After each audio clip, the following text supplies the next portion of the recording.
नमस्कार दोस्तों। आज मैं आपको वाक्य रचना के तीसरे भाग को बताने जा रही हूँ, जो है अर्थ के आधार पर वाक्य रचना। अर्थ के आधार पर वाक्य रचना जो है उसके 8 भेद होते हैं। आइए देखते हैं ये कौन कौन से 8 भेद होते हैं। अर्थ के आधार पर वाक्य 8 प्रकार के होते हैं। इन वाक्यों में उनके नाम के अनुसार ही उनका अर्थ होता है। जैसे कि अर्थ के आधार पर दिया गया तो जैसा नाम होगा वैसा ही वाक्य का स्वरूप भी होगा। देखिए भेद देखते हैं। 8 भेद दिए गए हैं। पहला भेद है आपका विधानवाचक भेद, दूसरा है आपका आज्ञावाचक भेद, तीसरा है आपका, जो कि यहाँ से गलत हो गया है तो आप मान सकते हैं, प्रश्नवाचक भेद, और फिर अगला है विस्मयादिबोधक वाक्य, संदेहवाचक वाक्य, निषेधवाचक वाक्य, इच्छावाचक वाक्य और संकेतवाचक वाक्य।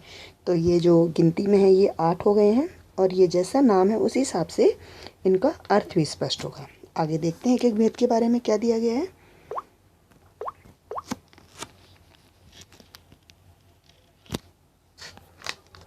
पहला है आपका विधानवाचक वाक्य।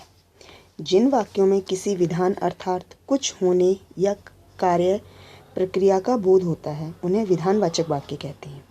जैसे सूर्य पूरब से उगता है, बच्चे खेल रहे हैं। इस वाक्य में विधानवाचक का मतलब हुआ आपका कि कोई कार्य होने के बारे में पता चले, या हम ये भी कह सकते हैं कि इसमें कर्ता और क्रिया होने चाहिए, उसमें बाकी कोई खास विशेषण या नकारात्मक शब्दों का प्रयोग नहीं किया गया है। तो ये इसमें एक कर्ता है और दूसरी क्रिया है, या इसे हम अगर सरल वाक्यों के माध्यम से समझना चाहें तो एक आपका उद्देश्य है और एक विधेय है। यहाँ पर भी सूर्य उद्देश्य है और पूर्व दिशा से उगता है, वो विधेय है। तो ये वाक्य हमारे विधानवाचक वाक्य कहलाते हैं। इसमें एक उद्देश्य एक विधेय है, या जिसमें किसी कार्य के होने के बारे में पता चलता है। आगे देखते हैं निषेधवाचक वाक्य।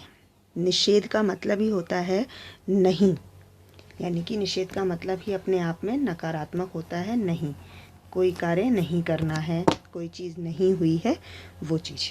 देखते हैं जिन वाक्यों में किसी कार्य के ना करने का भाव प्रकट होता है उन्हें निषेधवाचक वाक्य कहते हैं। जैसे वह शरारत नहीं करता, तुमने खाना नहीं खाया। यहाँ पर नहीं शब्द इस निषेधवाचक वाक्य के बारे में बता रहा है, यानी कि नहीं शब्द, ना शब्द, ये निषेधवाचक वाक्य की पहचान के लिए प्रयोग किए जाते हैं। इन वाक्यों में कोई भी कार्य ना करने के बारे में बताया जाता है। आगे देखें आज्ञावाचक वाक्य। आज्ञावाचक वाक्य वे वाक्य होते हैं जिसमें किसी आज्ञा, आदेश या उपदेश दिया जाता है। जैसे जिन वाक्यों में आदेश, आज्ञा या उपदेश दिया जाता है उन्हें आज्ञावाचक वाक्य कहा जाता है। जैसे अपने नगर को स्वच्छ रखें, इसमें एक आज्ञा दी गई है। शांत होकर बैठो, ये भी एक आज्ञा है। एक गिलास पानी लाओ, ये भी एक आज्ञा है। उपदेश हो सकता है कि परिश्रम करो, सफलता प्राप्त होगी, ये आपके उद्देश्य में है। आदेश भी यही है, जाइए, यहाँ से चले जाइए। इस तरीके के जो वाक्य आते हैं आपके। आगे देखते हैं प्रश्नवाचक वाक्य। प्रश्नवाचक वाक्य का मतलब ही होता है जिसके पीछे प्रश्नवाचक चिन्ह लगा हो या कोई प्रश्न पूछा गया। जिस वाक्य के माध्यम से प्रश्न पूछा जाता है उसे प्रश्नवाचक वाक्य कहते हैं।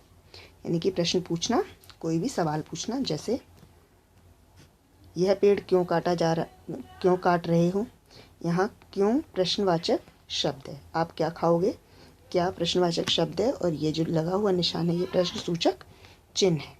तो प्रश्नवाचक वाक्य वे वाक्य होते हैं जिनमें आपको प्रश्न पूछे गए हैं और इन वाक्यों में आखिरी में प्रश्न सूचक चिन्हों का प्रयोग किया जाता है। आगे देखते हैं विस्मयादिबोधक वाक्य। विस्मय का मतलब होता है आश्चर्य, हैरानी, बहुत अत्यधिक खुशी, दुख, ये सारी भावनाएं। तो इनमें क्या आता है, जिस वाक्य में हर्ष, शोक, घृणा और आश्चर्य का भाव प्रकट होता है उसे विस्मयादिबोधक वाक्य कहते हैं। इन वाक्यों में विस्मयादिबोधक चिन्ह का प्रयोग किया जाता है। जैसे वाह क्या चित्र बनाया है, छी छी कितनी मक्खियाँ हैं। यहाँ पर ये जो चिन्ह दिया गया है, यानी कि ऐसे करके जो चिन्ह लगाया जाता है वो विस्मयादिबोधक चिन्ह होता है। और ये जो शब्द दिए जाते हैं विस्मयादिबोधक शब्द होते हैं। वाह कोई खुशी की भाव है, छी छी एक घृणा का भाव है।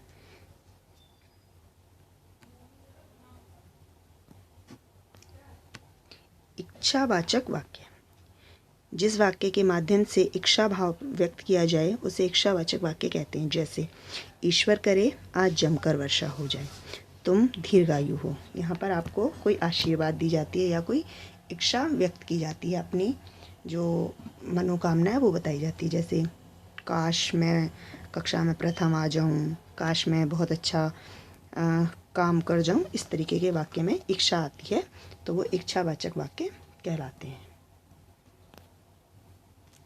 संदेहवाचक वाक्य, जिन वाक्यों द्वारा संदेह अथवा संभावना का भाव व्यक्त किया जाता है उन्हें संदेहवाचक वाक्य कहते हैं। संदेह मतलब डाउट, किसी चीज़ के होने में अगर कोई संभावना कम है, हमें लगता है कि काश वो हो जाए, शायद वो हो जाए, ऐसा। शायद आज भगवान मेरी बात सुन ले, शायद आज मुझे सफलता मिल जाए, इसमें आपका संदेह होगा, कोई कार्य पूर्ण रूप से नहीं हो रहा है, हम सिर्फ उसमें संदेह के भाव को प्रकट कर रहे हैं। शायद वो गया होगा, शायद तुम आ जाओगे, इस तरीके के वाक्य। संकेतवाचक वाक्य, जिन वाक्यों में एक कार्य का दूसरे पर निर्भर होना व्यक्त हो उन्हें संकेतवाचक वाक्य कहते हैं। इन वाक्यों में ऐसे वाक्य लिए जाते हैं जिसमें एक वाक्य दूसरे वाक्य को पूर्ण करता है। जैसे कि अगर तुम आओगे तो मैं तुम्हारे साथ चला जाऊंगा, यदि ध्यान से देखकर चलोगे तो कोई दुर्घटना नहीं होगी, यदि मेहनत करोगे तो सफल हो जाओगे। आपने संबंधवाचक सर्वनाम पढ़े थे, ये उसी तरीके से, यदि ऐसा कार्य किया जाएगा तो वैसा कार्य हो जाएगा। इन्हें संकेतवाचक वाक्य कहते हैं। तो अब मैं आपको एक बार संक्षिप्त में बता देती हूँ ये क्या होते हैं। अर्थ के आधार पर वाक्य का मतलब है जो वाक्य दिए गए हैं उनके नाम के अनुसार ही उनका अर्थ प्रकट होगा। अर्थ के आधार पर वाक्य 8 प्रकार के: विधानवाचक वाक्य, आज्ञावाचक वाक्य, प्रश्नवाचक वाक्य, विस्मयादिबोधक वाक्य, संदेहवाचक वाक्य, निषेधवाचक वाक्य, इच्छावाचक वाक्य और संकेतवाचक वाक्य। इन सभी में अपने अपने अनुसार ही वाक्य बनाए जाते हैं। जैसे प्रश्नवाचक वाक्य में प्रश्नसूचक शब्द और चिन्ह लगा होता है, निषेधवाचक वाक्य में निषेध प्रकट करने वाला शब्द लगा होता है। उम्मीद है आपको ये वीडियो अच्छा लगा होगा और इसके बाकी के भाग भी आपके लिए उपयोगी रहे होंगे। अगर आपको ये अच्छा लगा है तो आप लाइक कीजिए और मेरे चैनल को सब्सक्राइब कीजिए। थैंक यू, धन्यवाद।